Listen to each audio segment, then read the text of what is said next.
Hello बच्चों, आज हम एक नए टॉपिक के साथ फिर से उपस्थित हुए हैं। हमारा जो टॉपिक है वो है इकोलॉजी, पारितंत्र। ये भी एक कॉमन टॉपिक है जो अक्सर हाई स्कूल में और इंटर दोनों में पूछता है। इकोलॉजी क्या होता है? इकोलॉजी का मतलब होता है कि जैसे नेचर के स्ट्रक्चर एंड फंक्शन का जो स्टडी हम करते हैं उसी को हम इकोलॉजी कहते हैं।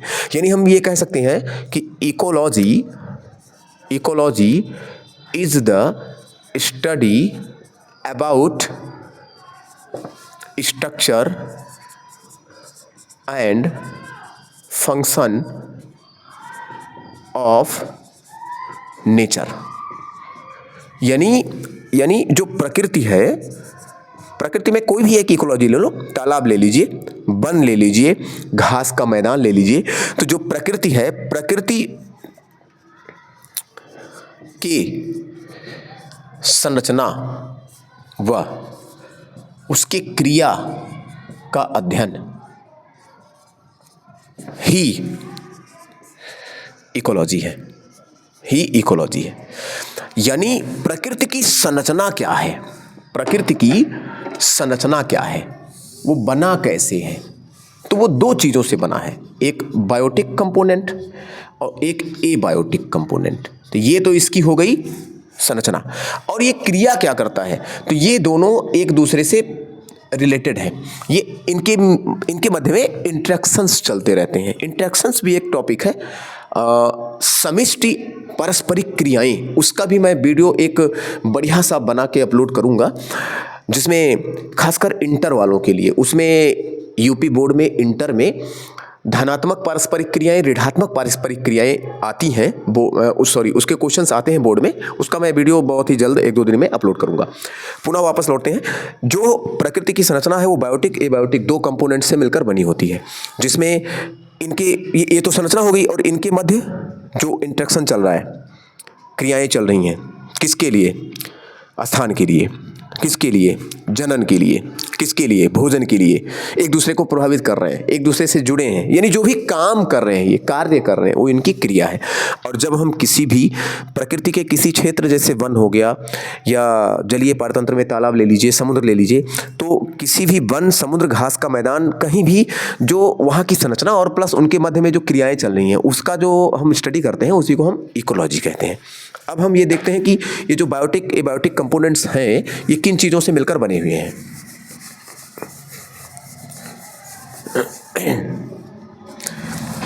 अब जो हमारा ये बायोटिक कंपोनेंट है, बायोटिक कंपोनेंट, जैविक घटक,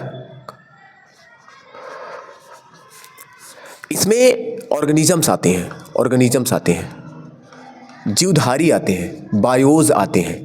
क्या आते हैं? बायोज आते हैं। अब इसमें तीन तरह के जीवधारी आते हैं। एक प्रोड्यूसर जिनको हम उत्पादक कहते हैं। दूसरे आते हैं कंज्यूमर, जिनको हम उपभोक्ता कहते हैं। और तीसरे आते हैं डीकम्पोजिटर या डीकम्पोजर, जिनको हम अपघटक या अपघटनकर्ता कहते हैं। ठीक है। तो उत्पादक का मतलब ये हुआ कि किसी भी पारितंत्र में, जैसे वन या जल में, प्रकाश संश्लेषण के द्वारा जो अपना भोजन स्वयं बना लें, अर्थात जो उत्पादन का काम करेंगे, उनको हम उत्पादक कहेंगे। तो स्थलीय पारितंत्र में हरे पौधे, चाहे वन हो, खेत हो, जंगल हो। खेत एक प्रकार से कृत्रिम पारितंत्र है, मानव निर्मित है, लेकिन बाकी और जैसे वन हो गया, जंगल हो, खेत हो गया, वन हो गया, घास का मैदान हो गया, ये सब जो है प्राकृतिक स्थलीय पारतंत्र हैं। तो उनमें जितने भी पौधे हैं, जितने भी पादप हैं, पादप व शैवाल यानी एल्गीज, ये सब उत्पादक हैं, क्योंकि ये फोटोसिंथेसिस करके उत्पादन का काम करेंगे। उपभोक्ता क्या है? उपभोक्ता में एनिमल्स आते हैं। एनिमल्स परपोषी पोषण करने वाले जीवधारी प्रायः कंज्यूमर्स हैं। तो ये किस पर निर्भर है? उत्पादकों पर। उत्पादकों से ही ये डायरेक्टली इनडायरेक्टली अपना फूड प्राप्त कर रहे हैं। अभी इनकी कैटेगरी हम बताएंगे। अपघटनकर्ता क्या है, इसमें हम माइक्रोब्स को लेते हैं, माइक्रोब्स को, सूक्ष्म जीव आते हैं। सूक्ष्म जीव जैसे ये मलमूत्र त्याग करेंगे, कौन, उपभोक्ता। पादप, इनकी पत्तियां, टहनियां, डालें टूट कर गिरेंगी, या मान लीजिए इसमें कोई एनिमल घायल हो गया, मर गया, तो अपमार्जक का काम यानी गंदगी को हटाना, साफ करना, अपघटन करना, सड़ा गला के उनको कंपोस्ट बना के, ह्यूमस बना के खत्म कर देना, तो ये अपघटनकर्ता का काम है। अब हम यहाँ पे बात करते हैं कंज्यूमर्स की। बायोटिक कंपोनेंट में हम कंज्यूमर्स की बात करते हैं।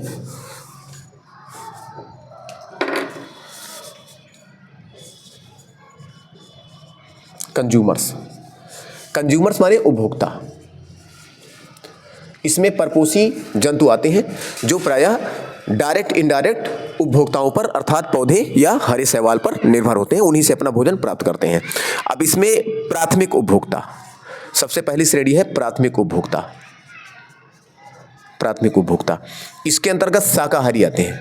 शाकाहारी क्या आते हैं, शाकाहारी यानी जो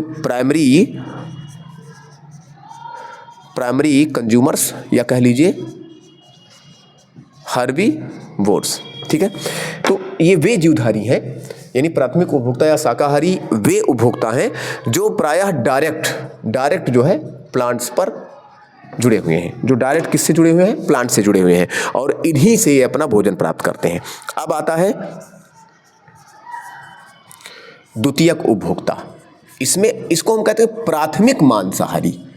ये प्राथमिक मांसाहारी है, प्राइमरी कार्निवोर्स। इनको हम सेकेंडरी कंज्यूमर्स कहते हैं, या इनको हम कह सकते हैं प्राइमरी कार्निवोर्स, ठीक है। ये ऐसे जीवधारी हैं जो प्राथमिक उपभोक्ताओं, जैसे मान लीजिए जंगल का कोई जो है खाद्य श्रृंखला है, तो वहाँ पे शाकाहारी कौन है, मृग है। घास का मैदान है अगर, तो वहाँ पे जो शाकाहारी कीट है जैसे टिड्डा। तो अगर भेड़िया या शेर नहीं भेड़िया कह लीजिए, या अगर मेढक घास के मैदान में, तो वो प्राथमिक मांसाहारी है जो कि शाकाहारियों को अपना आहार बनाते हैं। इसके बाद आता है तृतीयक उपभोक्ता, टिरसरी कंज्यूमर, ठीक है। या हम अगर ये जंगल का है तो हम टॉप कंज्यूमर भी मान सकते हैं, ठीक है। घास का मैदान है तो हम इसको सेकेंडरी कार्निवोर्स मान सकते हैं। एक चतुर्थ श्रेणी जाएगी तो उसमें उसको हम शीर्ष जो है कार्निवोर्स मान लेंगे। तो हम तिरसरी तक जंगल के जो है इकोसिस्टम तक ही, जो है इकोलॉजी तक ही, खाद्य श्रृंखला तक रखते हैं। तो इसमें जो तृतीयक जो टिरसरी कंज्यूमर है वो सेकेंडरी और टॉप कार्निवोर्स हैं, जो कि दोनों को अपना आहार बना सकते हैं। यानी कि यहाँ पर जैसे मान लीजिए जंगल है तो भेड़िया भी आ सकता है मृग को खाने के लिए, तो भेड़िया या जो है मृग, दोनों को, ये जो टिरसरी कंज्यूमर है या टॉप कंज्यूमर है, इसके अंतर्गत आएगा लॉयन। ये जो है अपना भोजन इन दोनों में से किसी एक को भी बना सकता है। तो आप देखिए, जो प्लांट्स की ऊर्जा है, लिंडनमान का 10% लॉ है ऊर्जा प्रवाह का, उसको भी जो है किसी वीडियो में जो है रिकॉर्ड करके डाल दिया जाएगा। तो 10% ऊर्जा ही हर स्तर पर, पोषी स्तर पर जा रही है। पोषी स्तर क्या चीज़ होता है, जैसे ये जो एक दूसरे से पोषण संबंधित जो जीवधारी जुड़े हैं, जैसे प्लांट्स से मृग से भेड़िया से शेर, ये सब एक एक पोषण लेवल है। ये पोषण यानी हम कह सकते हैं न्यूट्रिशन लेवल है। यहाँ पोषण, ये इसका, यानी प्राथमिक पोषी स्तर, द्वितीय पोषी स्तर, तृतीय पोषी स्तर, चतुर्थ पोषी स्तर, एक दूसरे से पोषण संबंधित एक लेवल बन रहा है, स्तर बन रहा है, और हर एक लेवल पर 10% ऊर्जा ही ट्रांसफर हो रही है। सूर्य की पूरी ऊर्जा का 10% यहाँ, इसका 10% यहाँ, इसका 10% यहाँ। तो ये एक ट्रॉफिक लेवल है, लिंडनमान का 10% लॉ है। तो एक प्रकार से ये फूड चेन बन रहा है। तो अब कहीं ना कहीं देखिए डायरेक्ट या इनडायरेक्ट तरीके से प्लांट्स पर ये डिपेंड है। अब हम तीसरी जो श्रेणी आती है उसको हम कहते हैं अपघटनकर्ता।